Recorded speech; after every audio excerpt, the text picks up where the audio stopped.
2 months before my job was to start. I was certain it would be plenty of time. Over the years, I've noticed that people commonly think about wine in one of two ways. Some believe that its secrets are possessed by a select few. For the French, who have been making wine since before the Roman Empire, this often takes the form of snobbery. Only we, and maybe some Italians, know anything about wine.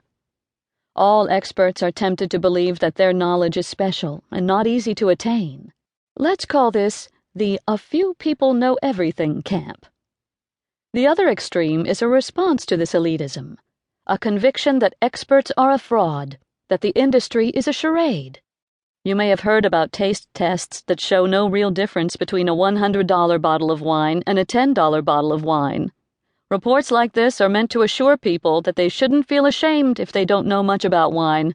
After all, a $10 bottle is all you ever need. We can call this the nobody really knows anything school. This is what I want to say before I get to what happened in New York. Neither is right. The truth is in the middle.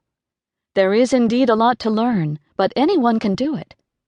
I once watched as a celebrated winemaker failed to detect his own wines in a blind taste test.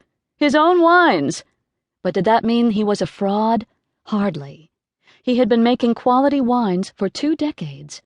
All it meant was that tasting wine is complicated, even for experts. It didn't mean that there is no such thing as an expert. There are no flashcards here. There are no bite-sized facts to memorize and recite at dinner parties. If you are looking for either a complete encyclopedia or an easy cheat sheet, you can stop listening now. This is about my experience, what I learned about wine and about myself when I moved to America. So a better approach might be to say that nobody knows everything. Wine is too mysterious, too influenced by nature and by the smallest decisions of the people who produce it to be easily pinned down. There is always more to learn. But with a few specific principles and a commitment to take it seriously, anyone, whether you have no experience at all or are an elite pedigree but with no formal understanding, can start a lifelong journey in the art of enjoying wine. I'm living proof. What would have happened if I'd turned my uncle down and stayed in France? Who knows? I certainly could never have predicted that I'd one day have the U.S. to thank for so much of my success and happiness.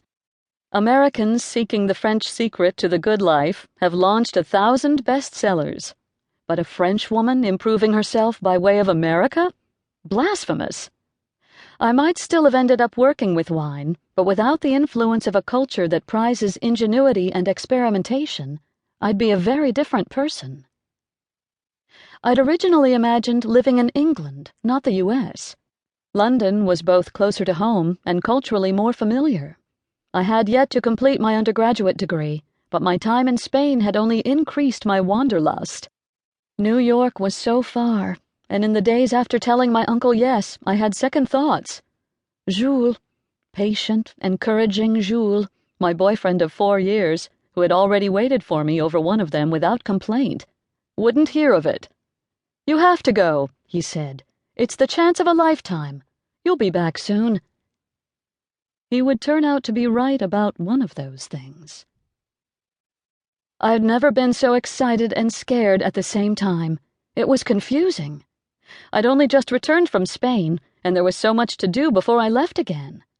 I went to the south of France to visit my uncle, who walked me around the vineyards, pointing out where the Grenache was planted and where the Syrah was. And in the cellar he let me taste some wine directly from the barrels that wasn't ready for bottling. The kind of in-depth tour I'd never cared to do in all my childhood visits to my mother's family in Champagne. He even signed me up for a 6-week wine course to at least reduce the likelihood that I would make a total fool of myself. Though you cannot become an expert in anything in 6 weeks, learning the basics gave me the slightest boost in confidence. By the time I returned to Paris, there was only a month left to spend with Jules. My closest childhood friend, Vera, who had been the one to introduce me to Jules, knew someone I could stay with in New York. I could not imagine being so far from both of them, but when it was time to leave, I was too anxious to allow either to accompany me to